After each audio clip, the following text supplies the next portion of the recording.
Merhaba arkadaşlar, Tülay'ın Marifetli Örgüleri YouTube kanalıma hoş geldiniz. Bugünkü modelimiz şöyle iki şiş örgü. İki şiş kullanarak yapacağız. Tek renk olarak yapacağım. Şöyle bir kalın ipim var. Bebek örgülerinde, yetişkin örgülerinde kullanabileceğiniz güzel, zarif bir model. İnşallah siz de beğenir, benimle yaparsınız. Şişlerim 3,5 numara. Şöyle şiş kullanacağım. Evet, kanalıma abone değilseniz arkadaşlar ücretsiz bir şekilde abone olup videolarımı beğenip paylaşabilirsiniz. Bana destek olmak için de yorumlarınızı, beğenilerinizi bekliyorum. Şimdiden hepinize teşekkürler. Evet arkadaşlar, şimdi hemen şişimize ilmeklerimizi atarak başlayalım. Şöyle geçirdim şişime, parmağımı da doluyorum. Bu şekilde ilmeklerimizi şişimize alalım. Bu modelde 4 ve 4'ün katları artı 3, 2 kenar ilmek, bir tane de artı olarak artı 3 diyoruz. İlmekleri başlarken öyle ayarlayalım. Şimdi ben 17 modelime 2 tane de yan kenar ilmek olarak 19 tane başlayacağım. Sayalım: 1 2 3 4 5 6 7 8 9 10 11 12 13 14 15 16 17 18 19 ilmek yeterli benim için. Şimdi 2 sıra haroşa yapacağım modelin kıvrılmaması için. Siz yapacağınız örgüye göre lastik mi yaparsınız, haroşa mı yaparsınız, onu ayarlarsınız. Şimdi benim için 2 sıra yeterli. İlk sıraya hemen düz olarak başladım. 2 sıra düz yaparak haroşamızı oluşturalım.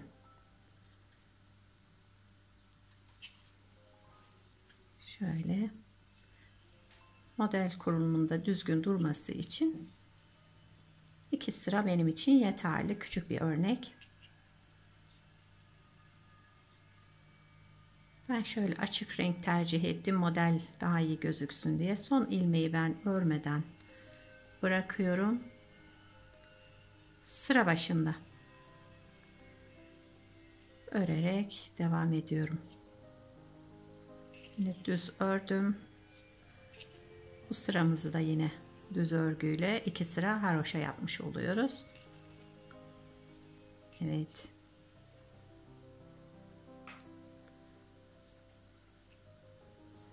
Şişlerim benim 3,5 numara.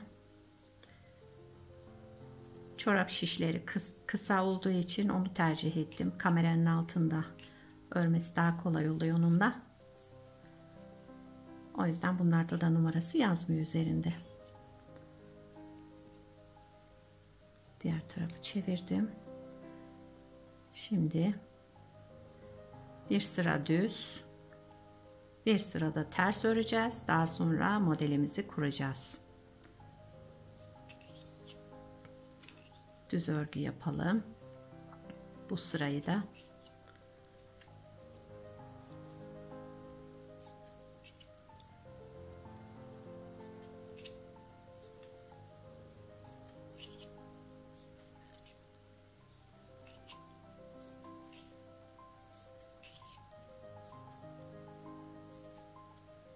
sıra sonuna geldik. Son ilmeği bıraktım. Ve şimdi örerek devam ediyorum. İlk ilmeği ördüm. Şimdi bu sırayı da ters yapacağız. Bir sıra düz yaptık.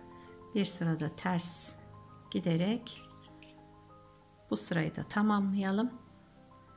Modelimizin kurulumuna geçelim. Evet. Terslerimizi de hemen hızlıca yapalım. Kolay, güzel bir model. İnşallah siz de beğenir, benimle yaparsınız. Terslerimizi yaptık. Evet, sıra sonuna geldik. Hemen son ilmeğimiz. Şimdi modelimizi kuracağız arkadaşlar. Modelimizi kurarken İlk ilmeğimi düz ördüm. Bir sonrakini de yine bir düz örerek aldım. İpimi öne aldım. 3 tane ilmeği, bakın ipim önde. 1 2 3 ilmeği örmeden diğer şişime aktardım. İpimi öne aldım. Bir ilmeği düz örgü yapıyoruz. Bir ilmek düz ördüm. İp şöyle kaldı, bakın burada. Yine ipi öne aldım. 1 2 3 ilmeği örmeden diğer şişe aldım. İpi tekrar arkaya aldım. Bir ilmek düz ördüm. Aynı şekilde ipi öne aldım. 1 2 3 ilmeği örmeden diğer şişe aldım. İpimizi arkaya alarak bir düz örgü yaptım. Bir ilmek öne aldım. 1 2 3 tane örmeden ilmeği geçirdim diğer şişime. Bir tane ipimi tekrar arkaya alarak bir düz örgü yaptım, bir ilmeği. Şimdi arka tarafa geçtik. Arka tarafta hiçbir işlem yapmıyoruz. Modelimizi sadece düz ters örgü. İlk ilmeğimi ördüm ve diğer ilmeklerin hepsini ters örgü yaparak sıra sonuna kadar geliyoruz. Bütün sıralarda böyle arkadaşlar. Tersten hiçbir işlemimiz yok. Sadece ters örgü.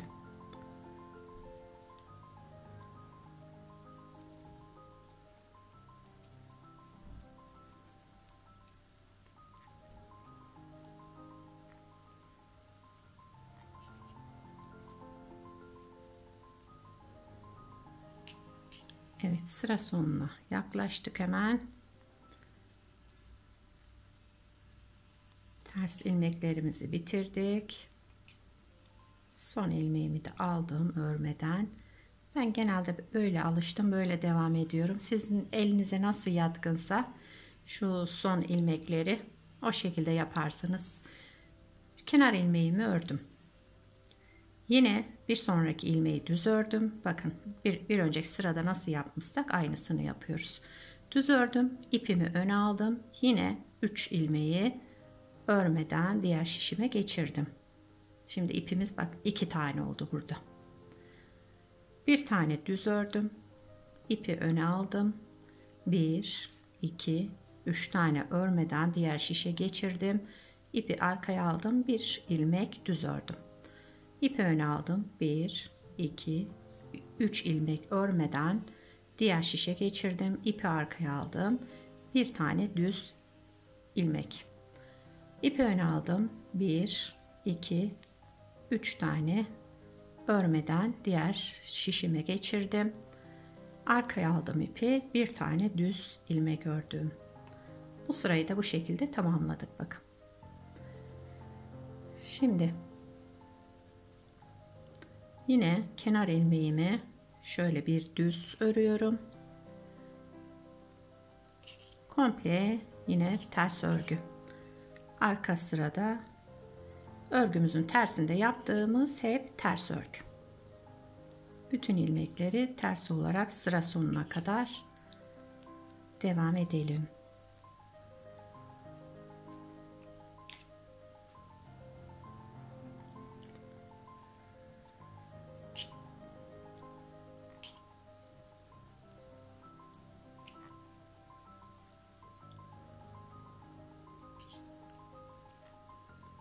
Modelin hiçbir zorluğu yok. Oldukça kolay.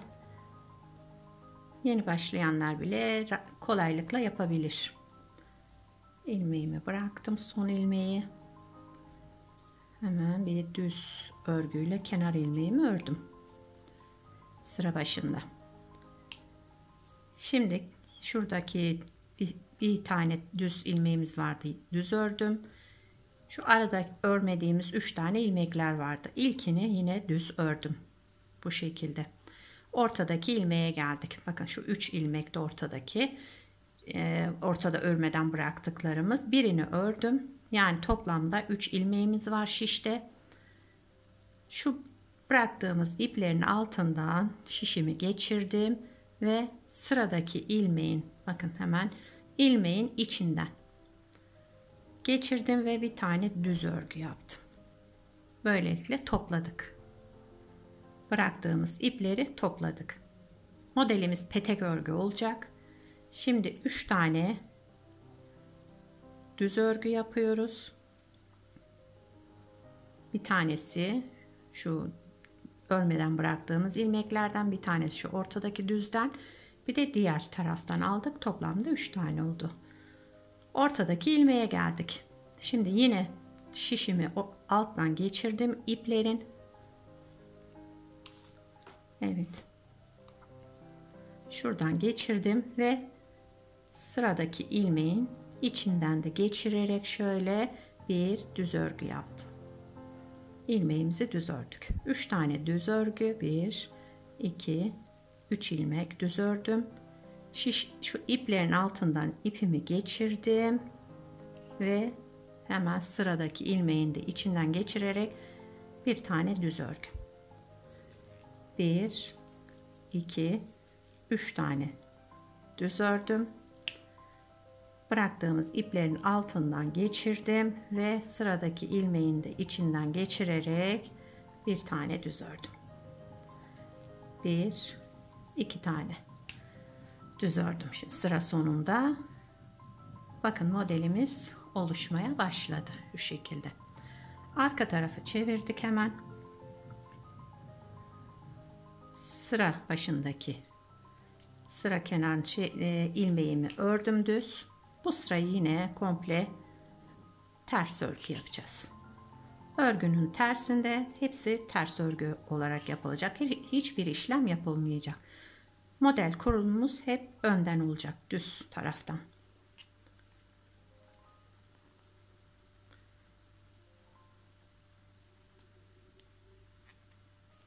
Evet, sıra sonuna kadar bütün ilmeklerimizi ters olarak örüyoruz. Sıra sonuna geldik. Şimdi birinci model kurulumunu tamamladık. Evet arkadaşlar, şimdi ikinci model kurulumuna geçelim. Bir tane burada hemen kenar ilmeğimi ördüm. Evet, sıradaki ilmekleri de ikinci model kurulumuna geçerken şimdi 4 tane ilmeğimiz örmemiz gerekiyor. Şöyle şu topladığım ilmeğe geldim. Şimdi düz örgümüz bura olacak. Ondan sonra 3 tane şu arada ilmeğimiz var. Bu sırada bunu örmeden alıyoruz. Şu 3 ilmeği örmeden aldım. İpimi öne almıştım.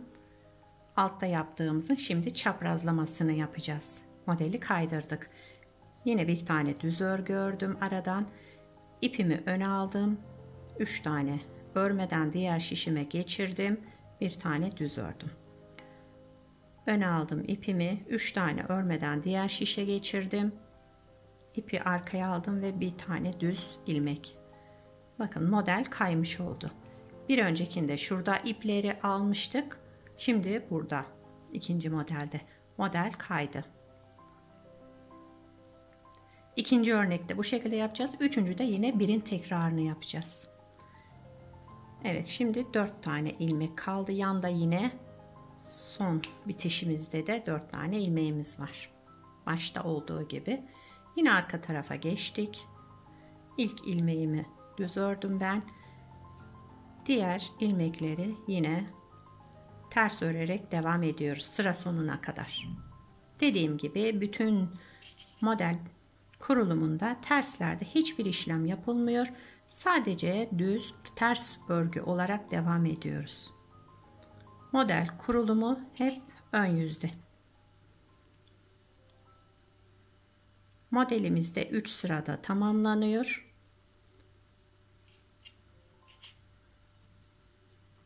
Evet, sıra sonuna kadar ters örgü yaptık.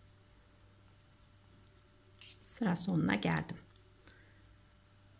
Son ilmeğimi örmeden ben bırakıyorum ve ön yüzüne geldik. Örgünü çevirdim. İlk ilmeğimi kenar ilmek olarak yine düz ördüm. Kenar ilmekle beraber burada 4 tane ilmek düz örüyorduk şöyle. Yine aynı işlemi yapacağız. İpimi öne aldım. 3 tane sıradaki 3 tane ilmeği örmeden diğer şişime geçirdim. İpi arkaya geçirdim ve bir tane düz ilmek ördüm. İpi öne aldım. Üçünü geçirdim örmeden. İpi arkaya aldım. Bir tane düz ilmek. Model oluşmaya başladı. İpi yine öne aldım. 3 ilmeği örmeden diğer şişime geçirdim. Sıradakini hemen düz ördüm. Diğerlerini de düz örerek bu sırayı da tamamladık. Şimdi arka yüzünde yine ters öreceğiz. Ön yüzüne geldiğimiz zaman o bıraktığımız ipleri toplayarak devam edeceğiz. İkinci modelimiz de tamamlanmış olacak o zaman. Şimdi üçüncü modelin kurulumu da aynı birinci modelde yaptığımız gibi 4 ikinci modelde yaptığımız gibi öyle devam edecek.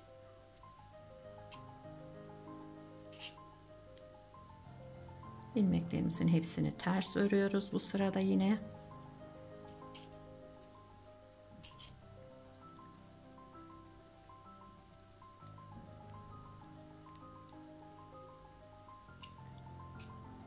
Sıra sonuna geldim. Evet. Şimdi bu bıraktığımız ipleri toplayacağız. İpimi aldım. İlk ilmeği şu şekilde ben yine düz ördüm. Kenar ilmeğimi 1 2 3 kenarla 4 ilmek düz ördüm. Bir tane de şimdi şu ortadaki üçlüden aldım. Onu da ördüm.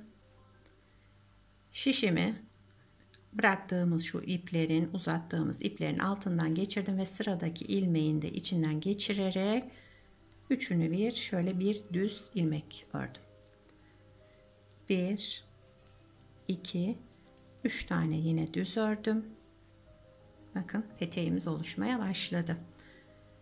İplerin altından geçirdim.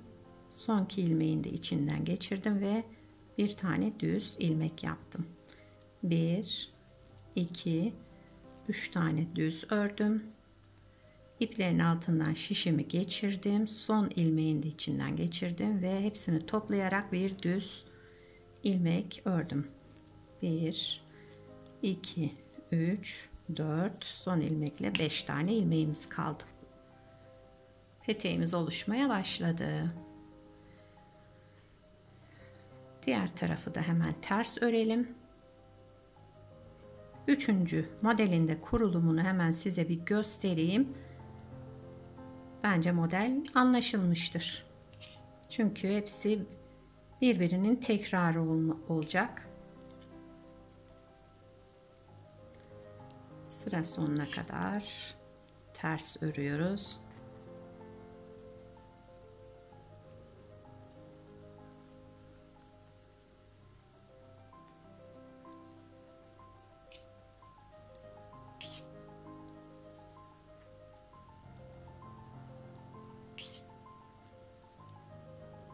Sıra sonuna geldim. Şimdi üçüncü modelinde kurulumunu bir beraber başlayalım. Şimdi üçüncü modelin kurulumu ilk de yaptığımız gibi, şu birinci de yaptığımız gibi kenar ilmeği ördüm. Bir tane düz ilmek ördüm. Toplamda şişimde 2 tane ilmek var kenarla beraber. İpimi öne aldım. 3 tane ilmeği örmeden diğer şişime geçirdim. Bir tane düz ilmek ördüm. Şöyle arkadaşlar bakın. İpimi öne aldım. Düz ördüm. Örmeden geçirdim 3 ilmeği diğer şişime, bir tane düz ördüm. İpimi öne aldım. 3 taneyi örmeden aldım. Bir tane düz ördüm. İpimi öne aldım. 3 taneyi örmeden aldım. İp arkaya alarak bir tane düz ilmek yaptım. Evet. Üçüncü modelin kurulumu da böyle arkadaşlar. Gördüğünüz gibi gayet kolay. Sadece şu ilmek sayılarına dikkat edelim sıra başlarında. Ters de ters olacak tekrar. Bir sonraki sıra yine aynı işlem. İpleri öne alarak daha sonra bıraktığımız iplerin toplamını toplayacağız ortalardan. Şuralarda yaptığımız gibi model böyle devam ediyor. İnşallah anlaşılmıştır.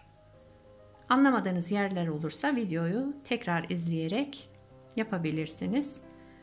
Evet, ben modelimi şöyle kenara bırakıyorum. Bir tane büyük bir parça da yapmıştım. Onu size göstereyim. Evet. Biraz daha büyük bir parça da yaptım. İnşallah böyle şöyle netleştirelim. Evet. Modelimiz böyle arkadaşlar. Petek örgü. İnşallah siz de beğenir, benimle yaparsınız. Arka tarafını da göstereyim. Ters tarafımız komple ters zaten. Hiçbir işlem yapılmamıştı. Model kurulumu hep önden. Evet, modelimiz böyle. Böyle devam ediyor. İnşallah siz de beğenir, benimle yaparsınız. Yorumlarınızı, beğenilerinizi bekliyorum arkadaşlar. Fikirlerinizi. Beni yalnız bırakmayın.